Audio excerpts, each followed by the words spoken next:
please. Okay, we'll do. Delvo. Yes. Schuler. Here. Dorf. Here. Dean. Here. Inkfus.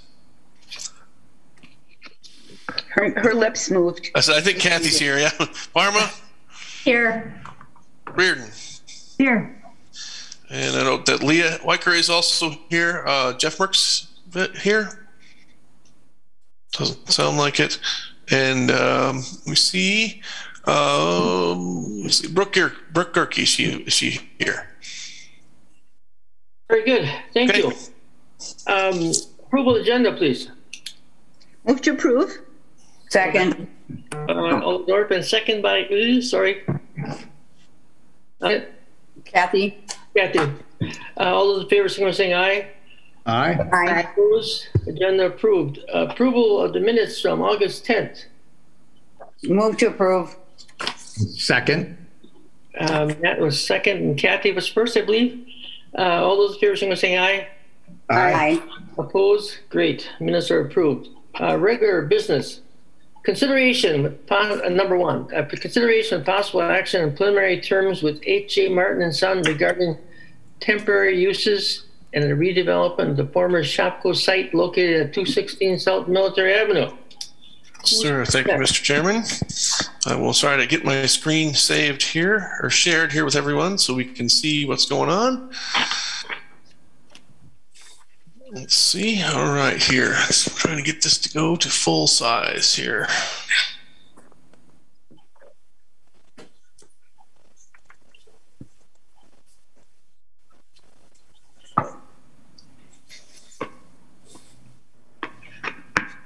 There we go. I think that's what we need. Can everybody still see the title slide here for the RDA?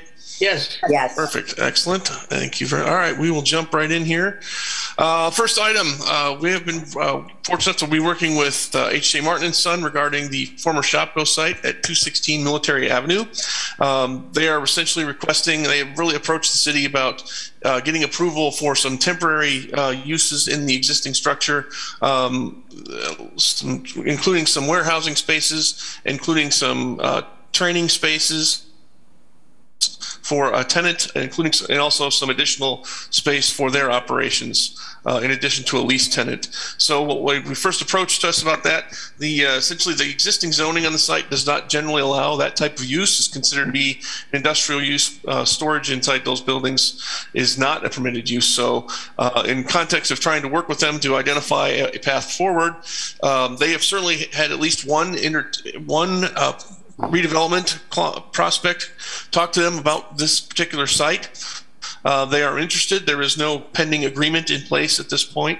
However, I think they're probably continuing some discussions with that potential user, and certainly have approached the city about maybe possibilities of that going forward.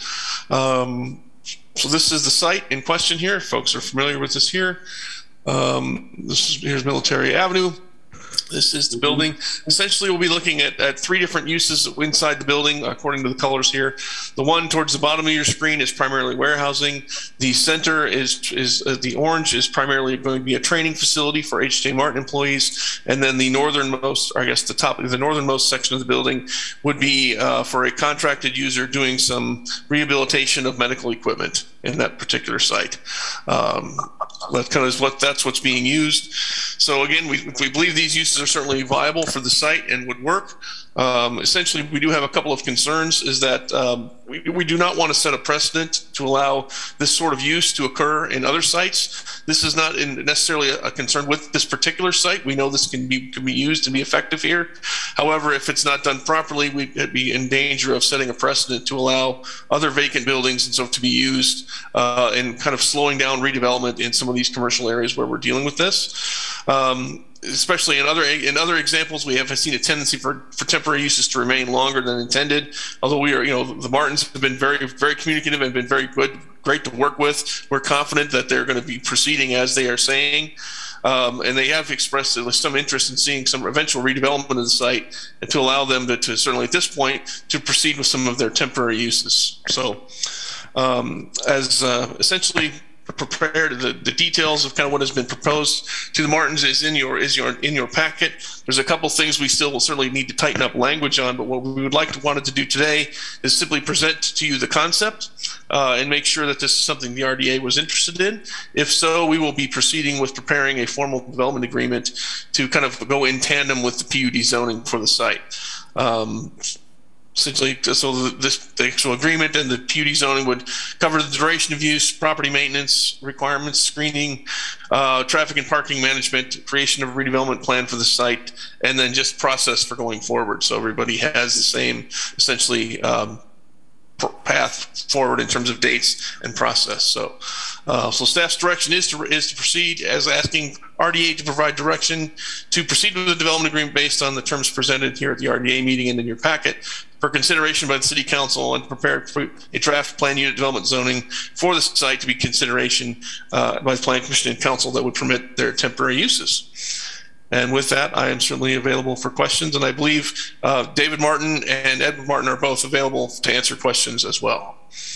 With that in mind, and I know it's documented in your write-up, I'd like to hear directly from the Martins as far as what the long-range plans are. So I entertain motion to open the floor. Alder motion. Second. Second by Matt. All those in favor, signify by saying aye. Aye.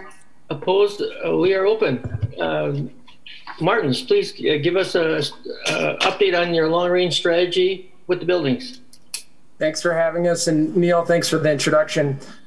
We were lucky to purchase 2 properties at the first quarter of last year when no one was really loving the retail vacancies, and, with COVID. And we like to purchase buildings close to us because we have so much invested in the area. So the former Toys R Us came available in April. And before this, Shopko unfortunately closed its doors, but our operation is right next door. So our intent long-term, one, is as our business expands, we want to stay in this area. And these 2 properties give us that growth. But 2, we want to have a lot of economic viability here.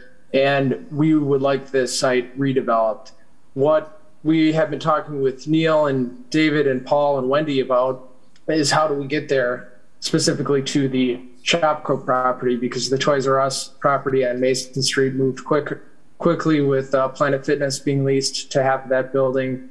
And you will see 2 outlots in front of probably in a similar meeting here coming up. That'll be 2 great users, and we'll clean up the area there. But getting back to the Shopko property, what you'd be doing is helping us right now with our business, because right now we have to bring in a lot of flooring material with lead times being as long as they are. So if we have a project, normally we're used to doing purchase orders and then the distributor's holding the property, the material. And right now we have to place that order, it gets shipped, we have to hold it in order to hit our deadline. So we need more warehouse space for that. Secondly, we have about 1,000 installers within the company, and obviously a lot of those people are retiring. So what we are doing and wanting, the help with the city is to allow a training center right next door so we can keep training the next generation of installers.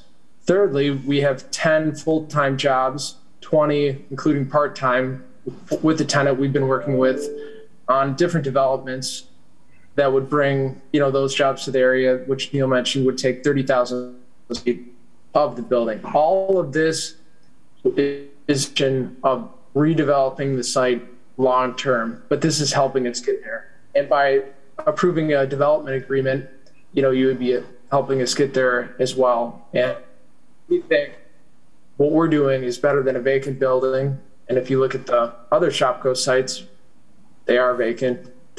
We're upkeeping the building, making sure the parking lot's maintained, and you have our full commitment with all of the retailers that we know that we're going to work. If it's a regional person or if it's a national retailer, we're going to do everything we can to bring the right tenants to military. What do you? Anything? I did talk to our tenant and they do have retail people coming in there, and they are considering to put a retail front in the front section. However,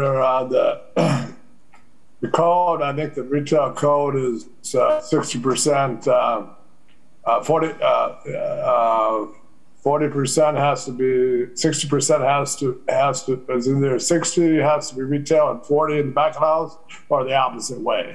I can't recall up my hand, but they are willing to put a nice storefront there, and they, even if they don't have them, people come in and look at their products and so forth. It's not a used for assembly, whatever. They're bringing their wheelchairs and stuff in there, cleaning them, and then people bring their stuff in their equipment and maintenance and so forth. So they really do need a storefront there, but that might help too. So questions for the Martin?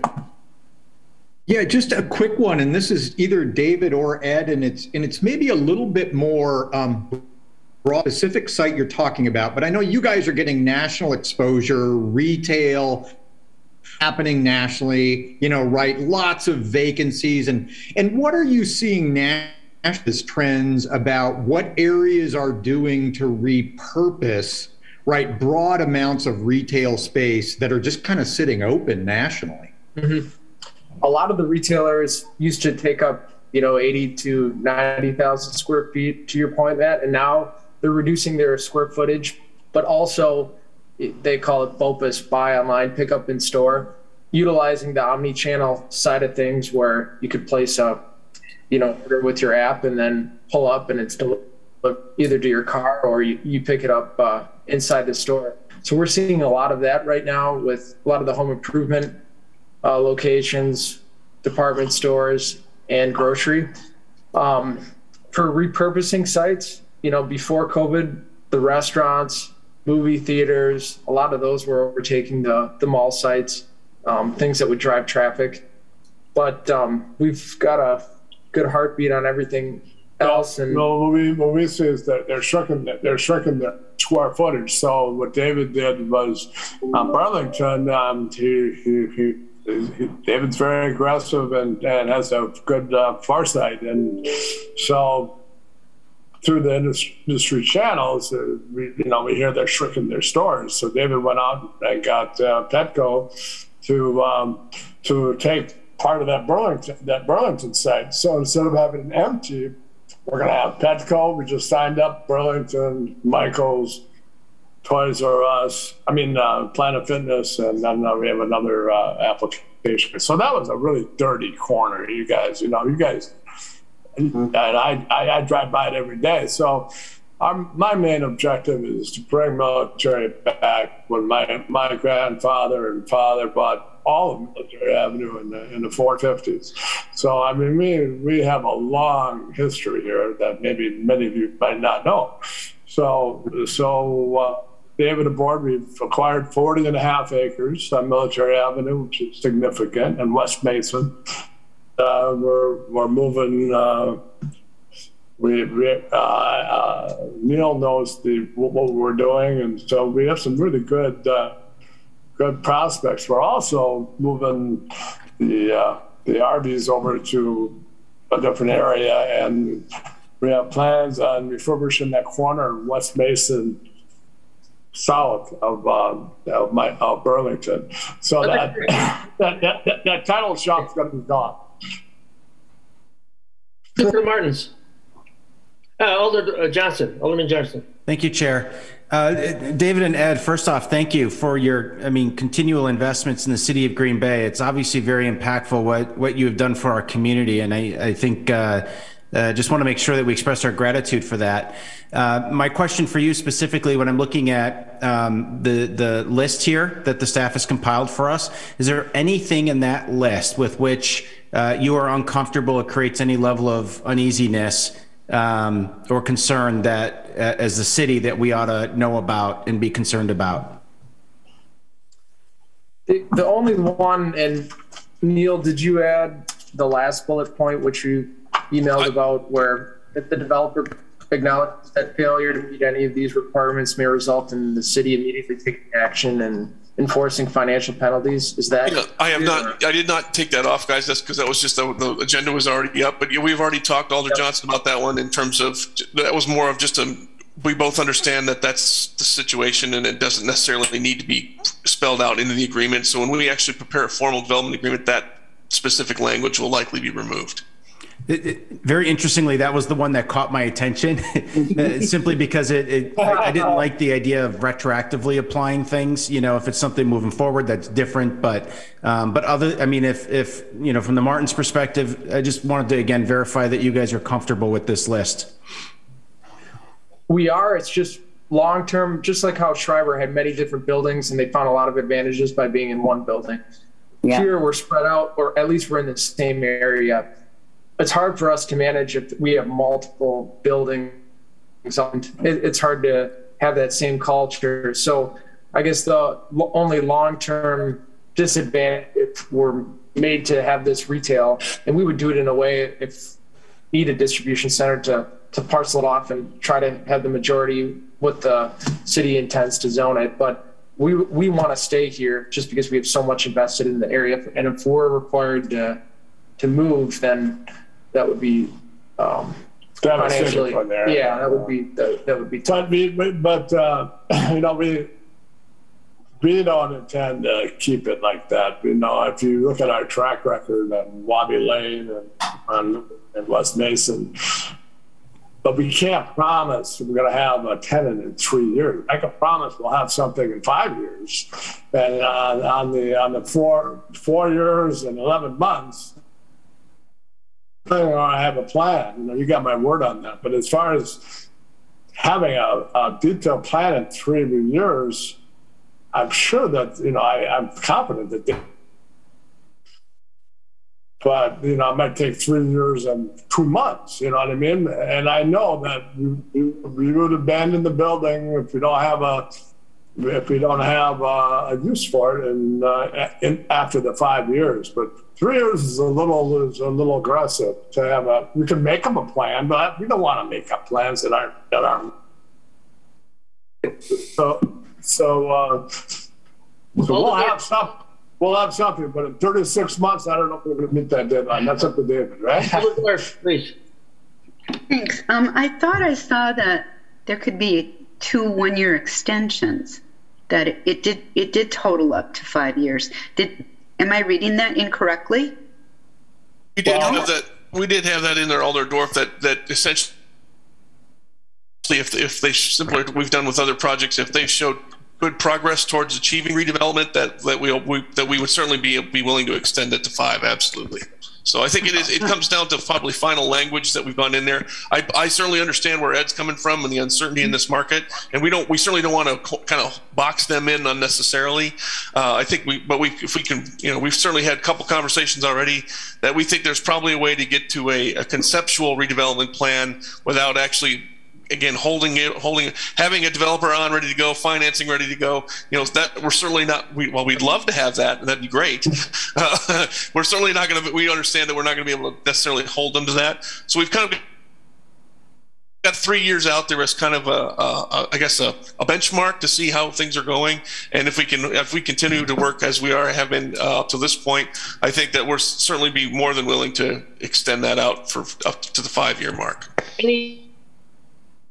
Full agenda. Yes, Kathy. I'm going back to where Barb was, because what I'm reading in the background is that it is temporary use for a 5-year period. And I'm from the West Side, so I've seen what H.J. Martin has done and what you guys have all done for the community. So thank you, as Brian said, and keep improving military. Yeah.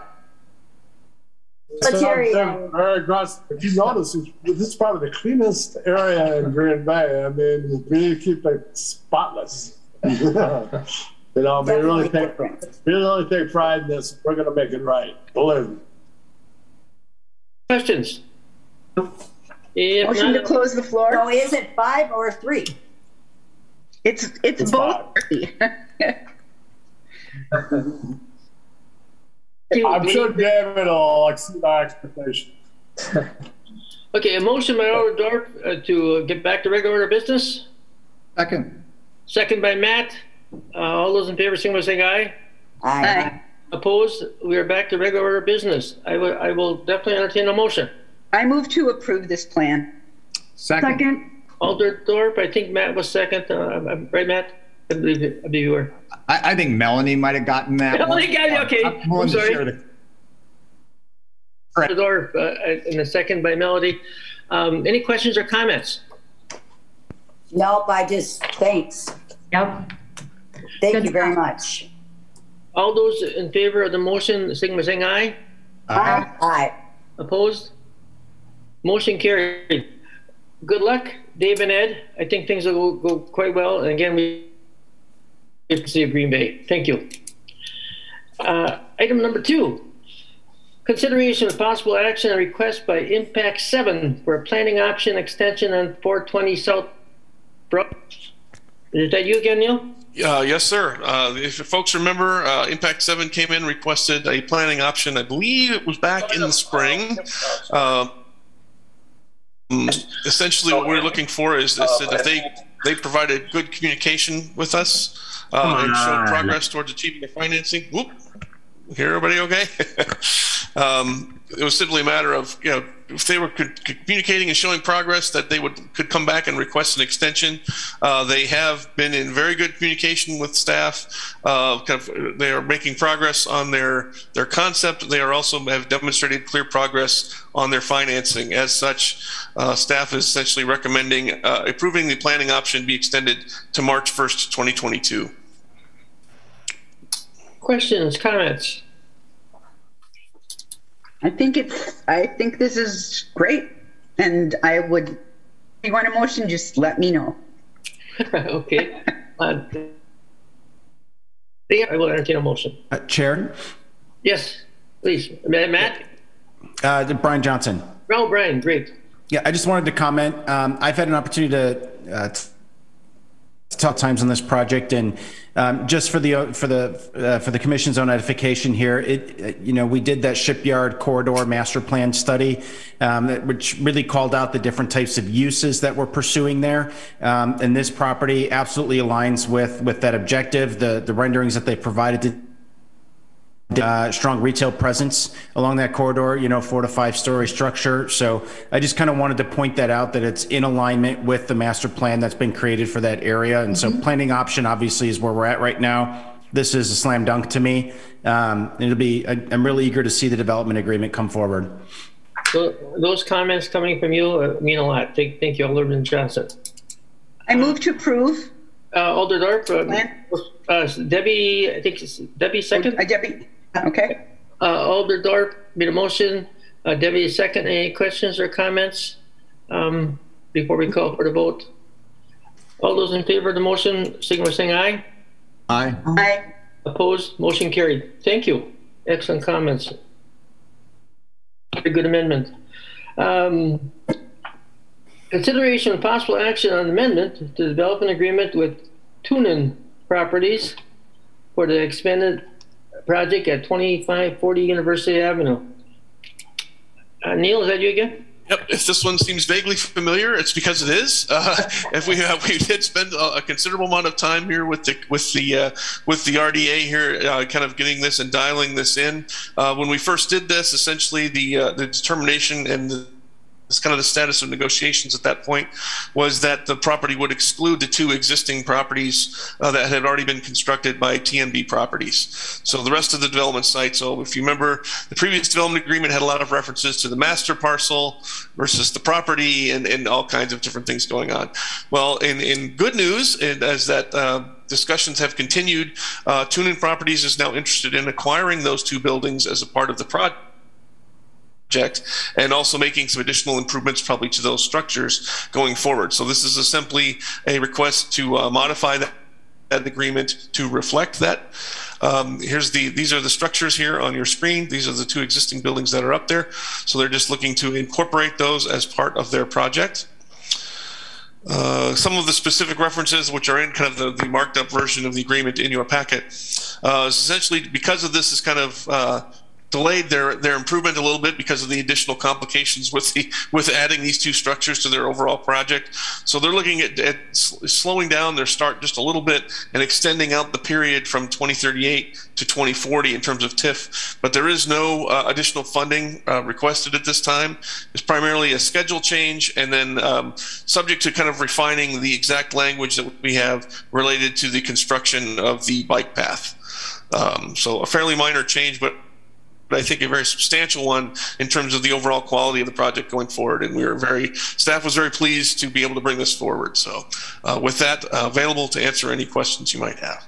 It'll be nice to be able to be dealing with one owner. I think that's going to simplify things. One of our follow-ups way back when was in regard to water supply, in particular for fire protection.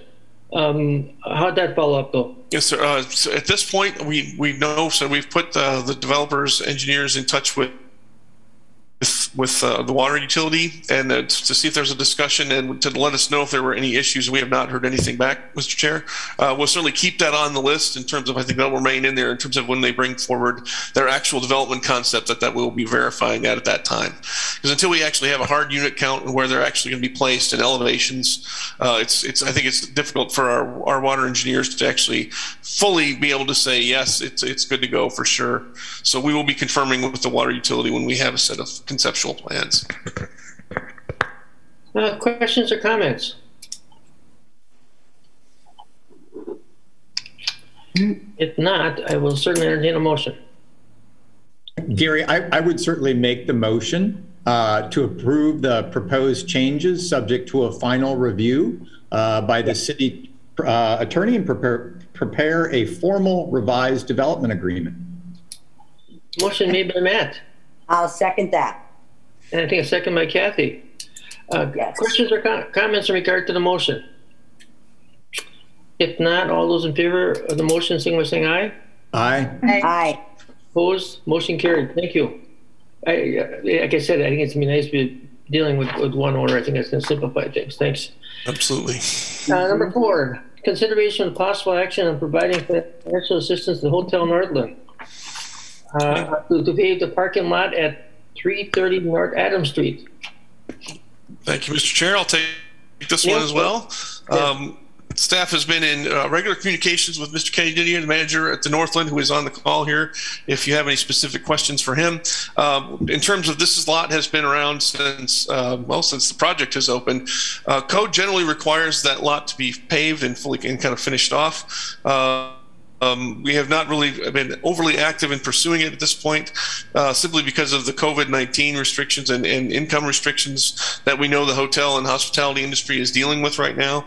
In terms of even the number of staff that the Northland has had to kind of let go and is slowly rehiring back, kind of trying to get back to full operations here, even in light of additional COVID concerns coming up here again this fall, as we're dealing with right now. So through several discussions with the Northland, came up with the option of trying to provide some temporary financial assistance for them to actually get this work done by May 1st, by next spring, and then allowing them the ability to pay the city back over 5 years. Essentially, the terms we're looking at would be some design approval on the city's end to make sure that it's done in accordance with what we would expect a standard to be, but then again, just allowing that to then be paid back over time. So we're looking at about $150,000 over a 5-year term. We were suggesting 2% interest. Again, not necessarily. I think really the main objective is to get this lot paved and get it back into accordance with code, and to do so in a manner that is not a financial burden, certainly to the additional one to the Northland at this point.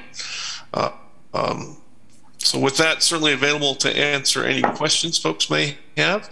And I believe Mr. Didier is also on the phone if anyone would like to ask him any questions. I am here. Thank you.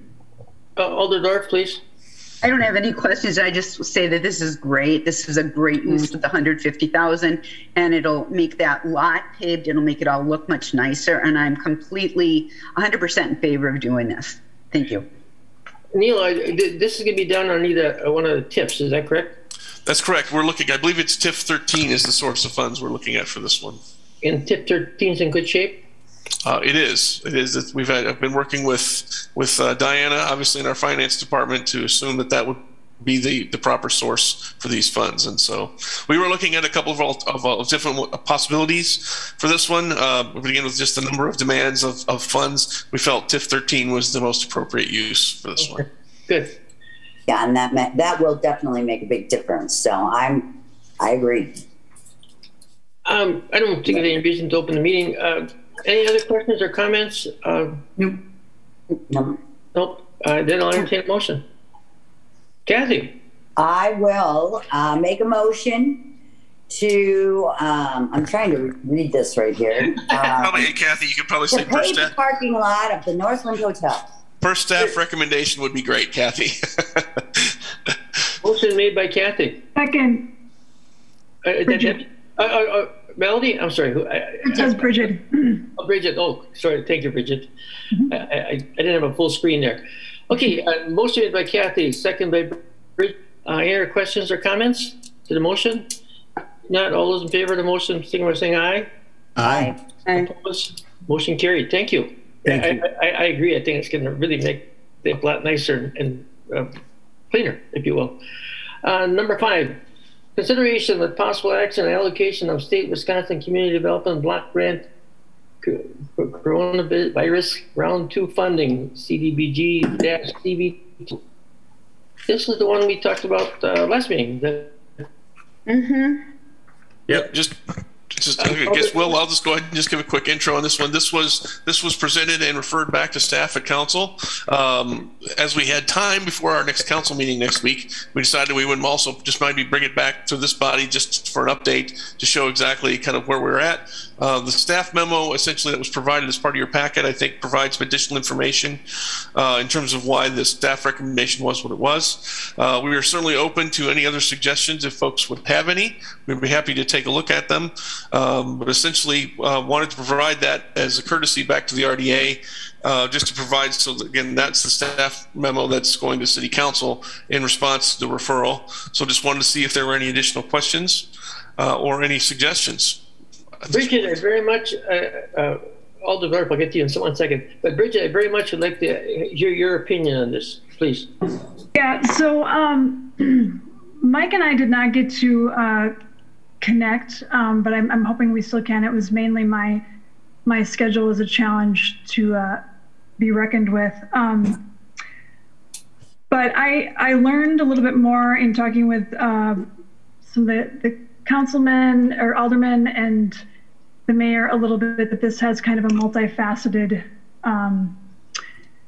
approach, and it's not simply for internet in the park, which helped me understand it. I still think it makes sense for Mike and I to connect and make sure that we're being as creative as possible to fit the city's needs. Okay. Alder, please.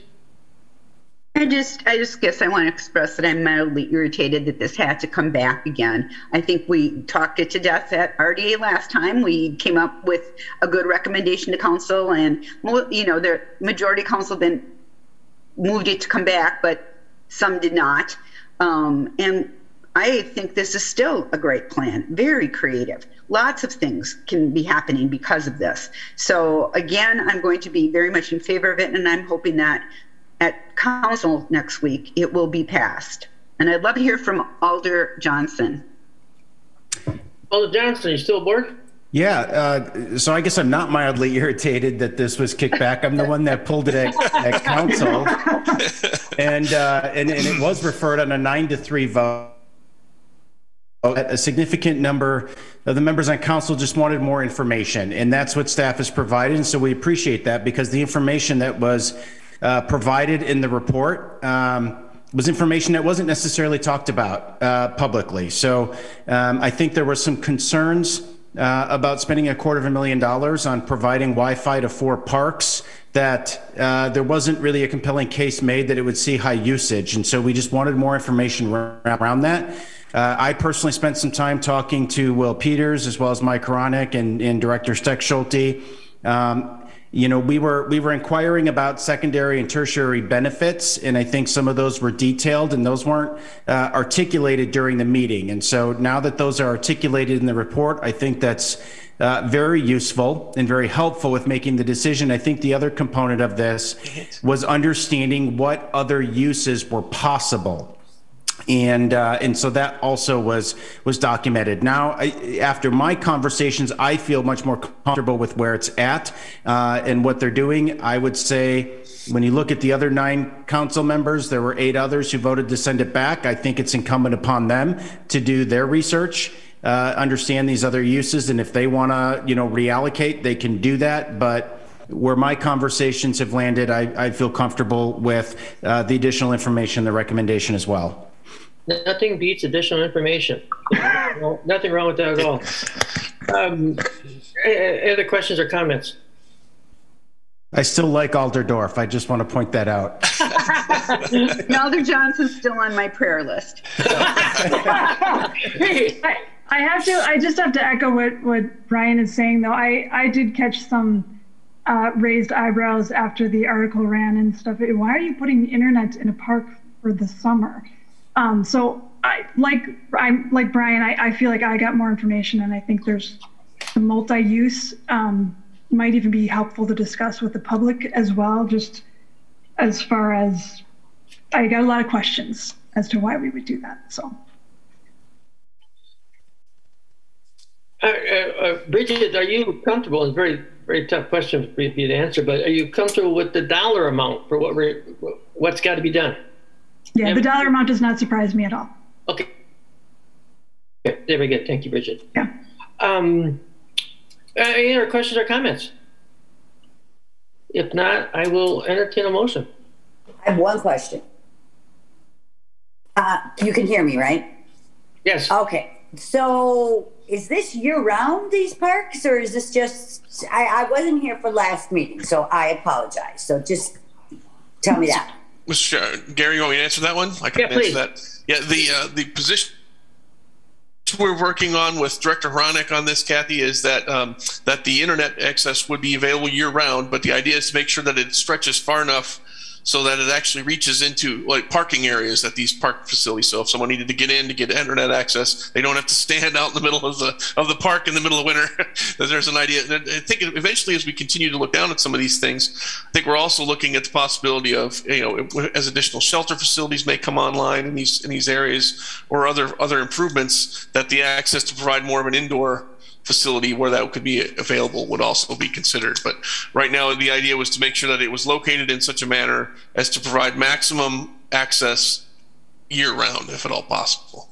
And my last question is, the system that you're looking at to do that, is it scalable to go to other parts of the city so that we aren't building it in that system is, we can continue to grow it? Yeah, absolutely. I think a considerable part of the investment that we'll be looking at here, Kathy, is actually the fiber that needs to go in the ground to service these Wi-Fi locations. And that being part of the city's network will actually expand several options. I think we identified in the staff memo regarding to traffic cameras at intersections along that same route, security cameras at park facilities or police facilities.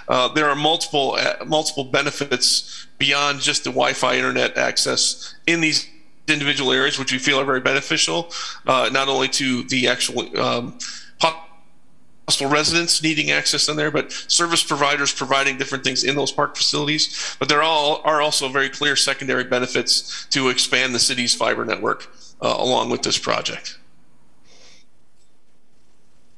Okay, now Move to approve. Alder Dorf, motion made by Alder Dorf. I would second that. And Matt, second. Questions or comments in regard to the motion? If not, all those in favor of the motion? Aye. Opposed? Motion carried. Neil, when I think about this, real quick comment, totally unrelated, but I always enjoyed the face-to-face with the committee. Is that going to happen? Is that going to happen? When? That's a good question, Mr. Chair, and I'll talk about that as part of my director's report. Yeah. Sorry about that. No problem. I digress. Number 6, consideration of possible action on a request to execute an agreement with West Shore Pipeline Company to abandon an existing petroleum gas pipeline at 420 South Broadway. Yes, please. Close to our Badger Sheet Metal building that we own. Yes, right? yes. Sure. Over the entire city of Green Bay, and this is a section that actually falls on Redevelopment Authority property. Okay. So they're not excavating, they're kind of digging down, uncapping, and filling the pipe with a grout material. The pipes haven't been used for, I think, 18 years. So this is a standard agreement that's been reviewed by the law department, and I would recommend that we execute it. Okay, so, okay. Please, Move to approve. Motion by Kathy to approve, and second by Alder Dorf. Any other questions or comments? Chair? Yes, please. Thank you. So actually, of all the items, this is the one I was just most curious about. If someone from staff, if it's Cheryl, if you could just explain, I mean, when we sort of abandon, I mean, these pipelines in place, I mean, can you just maybe help explain, does the pipeline stay there? I mean, is it, so it's, if it ever needs to be removed later, does that become the city or the RDA's responsibility? According to the West Shore representative, the pipe it has been there. First of all, it's for about 18 years. It's been purged of all gasoline products. So they really want to just complete the project by filling the line completely. They leave it there. The company is going to be responsible if there is any type of environmental issues. West Shore remains responsible for that. Okay. The rights will be extinguished by West Shore, and we will have the ability to use the site, drive on it, do whatever we want over the site. We probably would have had issues with that before, I'm thinking, but because it hasn't been abandoned. So again, they mentioned that landowner will be able to install driveways, fences, sheds, anything above that grouted pipeline. So they've been doing this work, I think, at a number of spots in the city. Because I asked our public works department, like, hey, is this okay? Does this work? Does the agreement work? And it does. So I don't know if that helps out at all. Yeah, and I'm just thinking about, you know, some of the development work that's in play over in that shipyard area, whether it's the private site. Obviously it's a small map, you know, but if it extends over into the other shipyard area, are there any concerns there that we might need to dig where this pipeline lies? I guess we won't know that until we see some type of a development plan of where they're actually going to go down. I don't think, I guess in talking with the West Shore folks, I don't think it would be an issue if we needed to take it out for some reason. I think it's just, they're just abandoning it at this point. I guess I don't have the answer to the question with regards to what might happen in the future if that needs to come up. Is there maybe a question of, is there an option to fill it in or remove it? Are those, is that kind of what you're getting to, Brian? Yeah, I just want to understand that if there's a future need for that land and this pipeline's in there, whose responsibility is it? Mm-hmm. Is that clear in the agreement? Cheryl, is it clear? Oh, I'm checking it out. Good question. Yeah, I guess I'm not sure. Let's do this. I mean, I would agree that if you're doing any construction, you would want to remove it, right? You wouldn't leave it in under a foundation. You'd have to cut it out if your foundation wall went through it, et cetera. So your best case would be to get rid of it if there was, you know, any development there. I would think with the proximity to the railroad there, I'm not sure. It might, it might not interfere at all. So it might be non option since it was so close to the railroad, but I don't know the answer to that with regards to them pulling it out, because really the agreement is for them to abandon it in place. So what you're thinking is this may have such close proximity to the railroad tracks that it becomes kind of a moot point anyway. Mm-hmm. Right. Okay. Yeah, and we can, I mean, if you would just maybe internally check, you know, with legal, I mean, if this was in the middle of a field, I wouldn't be as concerned, right? But it's in an area where we're, you know, planning for some major development. And I just want to make sure that it, you know, doesn't emerge as an issue as we're pursuing some of those projects. So if you have time, Cheryl, between now and the council meeting to verify that, that's great. And then I don't think we need to discuss it any further. Okay. Well, and just knowing about installing broadband to fiber, we have to go under railroads, and I don't know if that would cause an additional obstacle. I'm not sure, but it's not just buildings, it's fiber too. I will check on that before the council meeting. We could certainly make a motion based on our findings or based on Cheryl's findings or whatever. It'd be good if we could move it along so it could go to council though. Yeah, because in reading the document, it sounds like they're filling the whole pipeline, and there's just a piece of it that's on RDA property. Right. And it does say that after the work is completed, that it's deemed abandoned in place and becomes a permanent part of the property. So. Matt, it sounds like I need to. No, well, I would make the motion that we execute the pipeline access and abandonment agreement subject to the check that Cheryl is doing right with the law department. Okay, Matt made a motion. Is there a second? I'll second that. And Melody second. Any other questions or comments in regard to the motion and second? If not, all those in favor, signify by saying aye. Aye. Aye. Opposed, motion carried. Thank you. Number 7, consideration with possible action awarding additional CDBG and home funding to the Home Improvement Loan Program contract with Neighborhood Works Green Bay. That's me, Gary. Oh, great. Yes. Yeah. Please. Okay, so this item is to award some additional funding.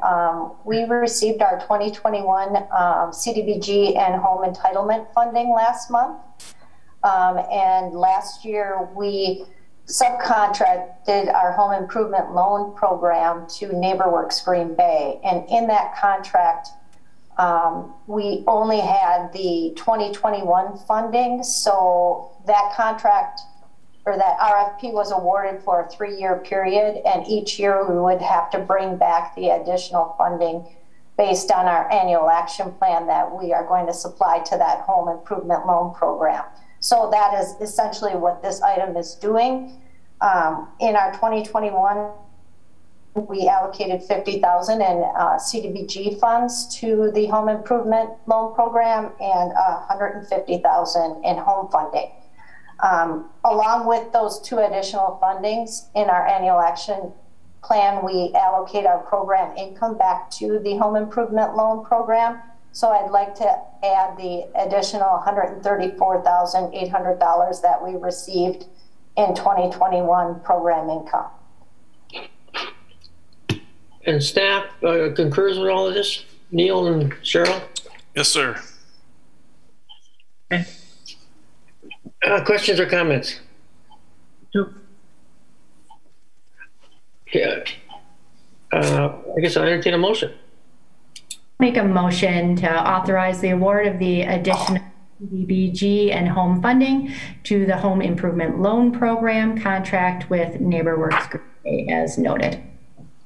Motion made by Melanie. I'll second. A second by Kathy. Any other questions and comments in regard to the motion? If not, all those in favor, say aye. Aye. Aye. Aye. Opposed? Great. Motion carried. Thank you. Number 8, consideration of possible action on request of Bicycle Collective for permission to hold a fundraiser at 418 4th Street and adjacent parcels owned by the RDA. This is me, Gary, Rhonda. Bicycle Collective is looking for doing a fundraiser. They have been applied and approved for a special event permitting them to hold the fundraiser on September 26th from noon to 4 p.m. They do have I did attach a diagram of how they would like to place these things. The things that they are including are tents, a stage for live music. They do have the sale of beer and seltzer with licensed bartenders. portable bathrooms, 2 bounce houses, and the little Jamaica truck. Wow. They have provided us with a copy of their insurance binder, and as I said, the diagram of how they're going to place it. This is actually one of their largest fundraisers. They usually do a different location every year, but this year they wanted to do it at the actual garage where they currently rent from us. Just to kind of show what the bikes are, what the education and things they have there, versus doing it at another location.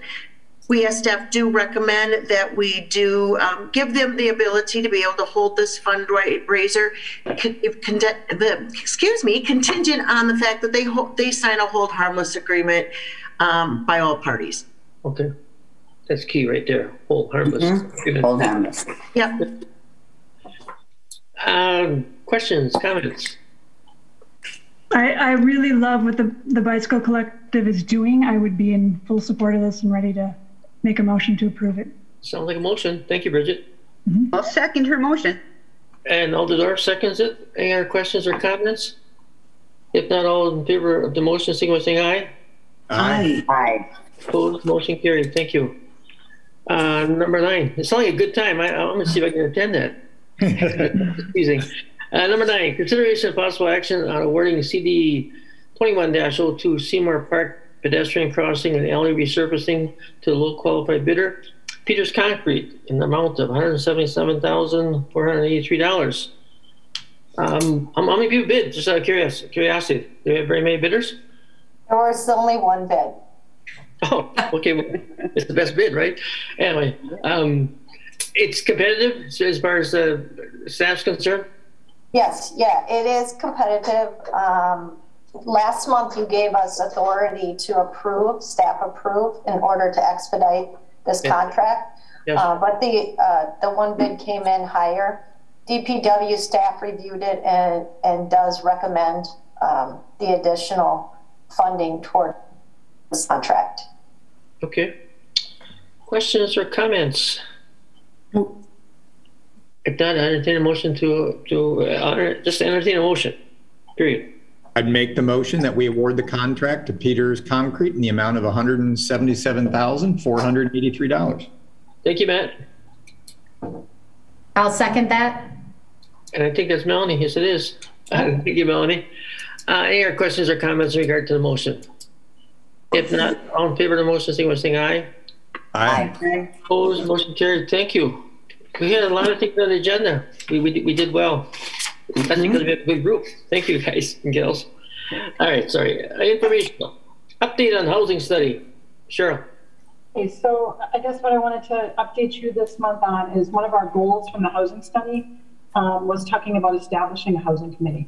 And I'm not sure if everyone's aware of how much work is being done really by the community and by staff and local governments with regards to affordable housing. So I just wanted to tell you some of the committees that have been formed as a result of this.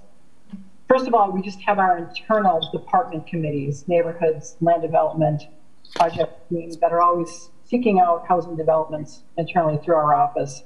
And then we also have staff that sit on the Brown County Homeless and Housing Coalition, so we contribute with regards to that initiatives. But then we also have some new committees that were formed, and I have to tell you about this because I was talking to the neighborhood team, and I'm like, wow, we have a lot of committees that are going on dealing with housing, which is great. We have a new team that we've put together with Green Bay planning staff and development staff and Brown County planning and development staff to look at land within the city and actually county that can be used for development purposes. So that's new to us. We also have I sit on this newly formed Brown County Housing Authority subcommittee, which is formed as a result of, I think, some work the City Council did when we were talking about finding ways to incentivize landlords to using our housing choice voucher program in the county. So we're working on that, which is great. We also have something called a hot team, which is led by the police department. We have a staff person that sits on that, which is really boots on the ground issues dealing with homelessness. The Green Bay Chamber has a housing working group because, you know, housing is important to business as well. People want to come to a city where there's places for their employees to live. So Neil and I sit on that chamber housing working group. There's also an internal group that meets with the mayor. We've got our city staff, our police department, our park staff, and then we also have some representatives from the county that meet regularly to talk about how to deal really in real time with some of our homeless issues. The program that's operating out of St. John's Park, for example, that comes out of this committee. And then just recently, there's a team that's putting together a community conversation to engage the community on affordable housing discussions. What does the city do? What does the county do? How to explain all of this? And that's coming up in November. There's going to be a panel discussion and then open conversation, trying to just work out the issues in the community with housing. So that one little established housing committee, right? We've done a lot of that, which is great. People are really interested in working on finding ways to bring more housing to Green Bay. So I just wanted to report out. Wow, lots of activity. Cheryl, way back when the study came out, it said low-income housing, we need 3,700 by 2040. Market rate apartments, we need 3,700 by 2040. Do still feel those are the right numbers? Were that much of a shortage? Well, from what I hear from the community, yes. I think it's still hard to find, especially very low-income housing with supportive services people need. So we're concentrating on those efforts. But yes, I think we're not at the point yet where we've gotten to the hump where we can hold off for a while. So we still need more. But has reported out how many units we've created, which is, I think when you look at the numbers, is phenomenal. So I think we're doing a great job, but we can do better. Okay. Question for Cheryl. Thank you, Cheryl. It's like you guys been busy. Keep up the great work. Yep, thanks, Cheryl. Financial report and check register. I had no questions. I don't know if anybody else did. RDA loan update. Matt, you still chair that committee? Is that well, who's doing the loan update, first of all? Somebody's doing it. Somebody. Is that Wendy? Nope, that's me. That's Stephanie. I couldn't get myself to unmute. I am sorry about that. So we did this. Unfortunately, it's been over a year since we've done this because of the pandemic. So this is just an update on where we are with the loans that we have through the CDBG and home and a couple other funding sources. So this is just an update to let you guys know. We have had a couple of bankruptcies and foreclosures, which is not, not unforeseen with the current circumstances. So I just wanted to bring this back to you guys so you could see where we're at. Good. Any questions at all? Thank you, Stephanie. Mm-hmm. Director's report, project updates. Yep. Neil, couple of quick ones. Yep, couple of quick ones here. Let me share my screen here. I usually try to get this written up, but I just kind of kept going with slides today to kind of. That was the mode I was in, so I just went ahead and added some things here. Just wanted to highlight a couple things that are probably coming to the next RDA meeting or two. One, we're looking at. We had 1901 to 1931 Main Street. This was developer Garrett Bader had sold this project to another developer, which is certainly within his rights to do so. And the agreement requires a written notice to be done. We're pretty sure that this was previously verbally authorized by Director Vonk when he was here, but we didn't have a record of it, a written record of it. So we're essentially trying to go back and clean that up and provide that. Garrett has provided written notice to us that that is in fact the case, and the city attorney has advised us that you guys do need to actually take action on that. So it was meant to go on this agenda, and I just missed it. So I've talked to Garrett. We're gonna be bringing it back for the October meeting to get formally reviewed, and recommendation will be for approval to process that pay-go payment. It's just essentially accepting the transfer of ownership notice is the main item there. A couple of other ones that we're working with Mr. Bader on is in terms of doing some pedestrian improvements related to the Main and East Town Way area. This is subject to further conversation with our Director of Public Works, but we certainly like the way Garrett is thinking right here in terms of enhancing some pedestrian access in the area, as well as adding some aesthetics, some lighting and some landscaping and some other things to the area. So staff is currently evaluating that. I think the budget we're looking at probably is around the $500,000 mark for a contribution towards that. But again, in concept, we're very excited about that. We just need to make sure that there's going to be an adequate cash flow available to maybe make that come in. So staff is currently evaluating that. We like the concept. It's just making sure we've got the appropriate funds available to assist with what Mr. Bader is considering. Similarly, Garrett is never known to be shy about his requests in terms of heading for the stars. When he swings for the fence, he really swings for the fence. He has had some conversations with our DPW about possibly doing some alterations to the frontage road in this particular area, the Main Street region where he's looking at. Obviously, that's a major infrastructure change and major design change to that intersection if that was to be considered. But there are certainly currently activity by Brown County looking to making improvements in this area, as well as our own Department of Public Works is already considering some improvements as well. So he was kind of proposing some policy and actually looking at some traffic impact analysis for this area about what would it take to either eliminate that frontage road or provide alternative access to this area to try to maybe clean up the intersections in this particular area. There hasn't been a set dollar figure set upon this yet. And again, this is certainly a very preliminary level here in terms of discussing that. Again, we have several areas like this within the city where these frontage roads do exist. I think some of them work fairly well, some of them not so well in terms of when traffic gets busy, trying to navigate some of those intersections. So this is maybe kind of a first kind of look at this on maybe making some future improvements to this area. Are there things we should be looking at differently? So certainly to be determined on that one, but again, he's probably correct in terms of it would be functioning better. It probably is going to come down to a cost benefit analysis in terms of what the overall investment requirement would be to make those specific types of improvements. So likely to be coming forward on a report to this body here soon.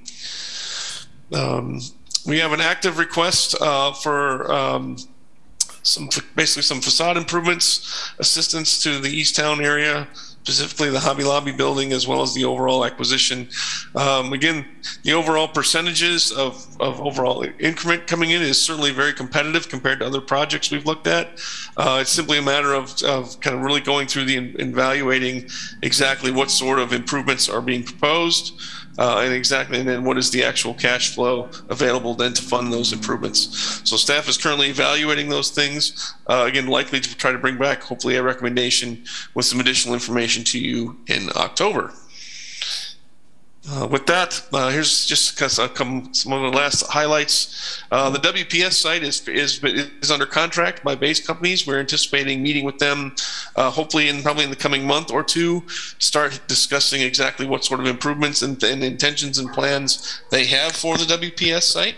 Into the office complex, right? Yes, sir. That's absolutely. Yeah, this is all right. Just kind of off of to the north of downtown. I guess actually an extension of downtown and right along the river. So it's probably the largest redevelopment site that we'll be dealing with probably here for the foreseeable future, looking at this particular area. So it'll be interesting to see exactly that could involve what sort of uses are going to be going in there. Is there going to maybe be a relocation of city parking facilities to that area if we take another one down? And we know we need to build a new one in the future. There's going to be lots of, obviously, riverfront access. It's going to be one thing to look at. Is there going to be docking and other things available for this particular area in the river? It's all kinds of things that need to be vetted out for this. So hopefully some good initial discussions to have, and then kind of really decide exactly how that's going to proceed forward. This one, Mr. Chair, you had requested Burnham's Senior Care Facility has closed and it's potentially been sold. We have not been able to verify that at this point. But right now, what we're hearing is that another healthcare provider has potentially acquired the facility.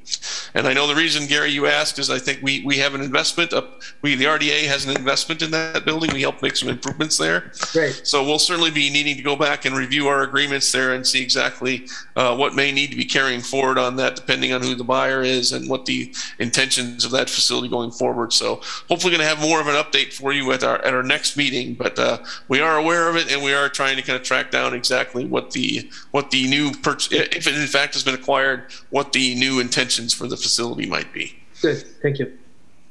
Continued site discussions with Merge, mostly with our DPW and our fire departments in terms of fire access and how the site works with those items. Also still waiting for an updated submittal from TWG at the fort. They're still working on kind of revising their capital stack and moving forward. That involves some potential use changes in the building. We've been promised that a couple different times now and has not yet arrived. We're hopefully still in the next couple weeks we see something bringing forward.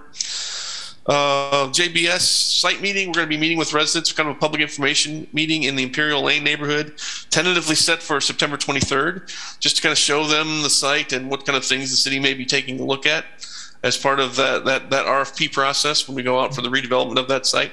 Obviously, housing was a key factor to the to why JBS donated that property to us. But there's also an urban farm concept. There's a community park concept that's being discussed. Some other things that we need to figure out exactly, what's the interest of the neighborhood and what sort of things do they want to see here. Hopefully some improved connection, other things to this immediate neighborhood. So this will be kind of kicking off that process prior to us sending out the RFP for that particular site. We are proceeding with bond refinancing at the KI Center. Obviously, this body provided the resolution to proceed on that. We're still going through that process with our bond counsel right now. We may be actually going out to an alternative rating to try to see if we can actually get a little bit better rating. We're good with the one we got, but there's a slight chance in terms of another one may give us a slightly higher one. So we are looking to see if that is going to be achievable. And then just a note that staff participated in the in-development conference that was held at the KI Center on September 9th. The poor people had to listen to me present for 15, 20 minutes and just kind of talk about, I did a comparison between what I'm seeing here in Green Bay versus my time down in the Madison market and kind of what are some of the differences between the two. Supposedly, Gary, there is a recording of it somewhere. So I'm trying to find out who's got it, and as soon as we know, I'll certainly be happy to share that with everybody. Yeah, so. Share the whole committee, please. But by the way, the Insight magazine, I thought the write-up in regard to Green Bay was extremely well written and very positive. And I really appreciate the write-up. I thought it was very, very well done. Thank you. Anybody get a chance to see it, it's in the Insight magazine. It's very, very positive in regard to Green Bay. And I would imagine, Neil, you had a lot to do with that writing. We did provide some notes. It's always nice when you get the magazine writer actually kept what we told them and took it to kind of match what we sent in. So it's always nice. Sometimes they get a little bit of creative license on there and have to go back and rein them back in a little bit. But no, they did. They were actually a pleasure to work with and did a very nice job for us. Good. I agree. Earlier on, when we talked about the gas pipeline, in regard to Badger Sheet Metal project or property, anything new there? Anything going forward with that piece? The Badger Sheet Metal project is that Impact 7 project that we actually discussed earlier, Gary. So that's so their planning option is proceeding on there. So yeah, we're excited. In fact, tying it all together, Impact 7 actually participated in the in-development conference last week. We got to meet with some of their representatives, and we're very excited about their progress. So we think that they're going to hopefully be coming back. I think by springtime with a more fully kind of designed concept, and probably I'm assuming with their request for some TIF assistance for that site, probably in the spring. Okay. Questions for Neil and staff? Just a question. I don't think I know all the lingo from the cool kids yet. TWG at the fort, is that? Yep, TWG. No, TWG. Is actually the developer. Is the name of the developer? That's their actual corporate name is TWG. The fort is the rail yard project, so that's the location. So yeah. Well, happy to answer that anytime, but anytime you have a question on that, please speak up. Happy to do it. So I thought we used a lot of acronyms in our business. Government's got most of them. Other than the military, we take a pretty close second, I think. So I kind of asked about this earlier. As you know, I very much enjoy face-to-face meetings, and is that going to happen anytime soon? Yeah, at this point, we're kind of continually keeping an eye on that, Mr. Chair, in terms of kind of looking for our options on that. I know the one situation, again, we do have the option, I think, at this point to, again, for social distancing and so forth, the other council chambers remains our primary option to doing that. I know our preference has been, at least at the committee level, has to still meet back up in 604, I think, is our potential. So we're going to take a look and see if there's a way we can social distance better in that particular room. And I think that's kind of where we're at this point. I know we were kind of counting on that being able to spread out more in council chambers, but if there's a way for us to spread out more in 604 and maybe make that acceptable, we're kind of taking a look at that right now. Okay. I don't know what the preference of the rest of the group, but until we get back to 604, I think Zoom meetings are fine. Alder Dorf, you have an opinion on that? I think that Zoom meetings are fine, especially with what's happening with the Delta variant, and knowing that we'd be wanting to wear masks throughout the meeting. So Zoom meetings are a little more convenient right now, I think. Yes. Especially if it's the council chambers or 604. I mean, I think 604. Once we get back to 604, it'd be fine. But council chambers, I don't like the different levels, etc. But that's just me. Any other comments or questions in regard to staff or Neil? Chair. Johnson, please. Thank you. Just one, Neil, because you alluded to the refinancing of the bond structure on KI. Now, I know it's not this simple, but it would be nice if we were able to realize some savings on a bond restructuring deal there, if we could start to consider the installation of an escalator. I think that was one of the biggest misses on the expansion of that project. And if there was sufficient savings from that bond deal that we could evaluate that, I just think that would be a worthwhile thing for us to look at to make that facility a little bit more competitive. So nothing you need to do with it right now, but I just kind of want to toss it out there. Good comment. Good. Neil? No, I think that has actually been brought up in other discussions. I think it's mostly just a matter of physically figuring out. I mean, if it goes into where the existing stairway is at, and certainly taking a look at that and evaluating the feasibility to this point. But yeah, I think there are some discussions, at least on a very preliminary level, that have actually come up on that. But I think that's something we'll keep an eye on and we'll continue to bring forward if there are savings with this, Alder Johnson. So we'll send that forward. Any other questions for staff or Neil? Or comments? Anybody get general comments about anything? I guess the only comment that I would make is I do like the in-person meetings and having the dialogue back and forth and being able to see everybody. So excellent. I agree. I just think it makes a big difference. I agree.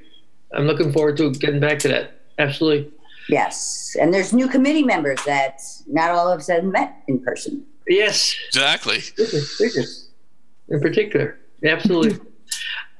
I agree with you. And I know Neil's working on it. I know he is. Anyway, as soon as we can. If there's no other questions or comments, I entertain a motion to adjourn. Our next meeting would be October 12th. Move to adjourn. Kathy and Alder Dorf. All those in favor, saying aye. Aye. Opposed? We are. And thanks to Alderman Johnson for joining our meeting.